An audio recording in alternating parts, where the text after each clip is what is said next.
Hi, Kelly from Johnny's Vintage Motorcycle, here today with a Suzuki GT550 left-hand muffler.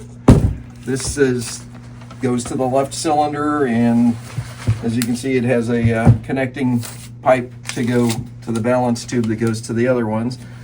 This is in pretty darn good shape. You can see the bottom of it is very clean. The chrome actually looks pretty nice on this thing. It's not perfect, but this would certainly be a very presentable piece for a rider. The worst part about it is this dent.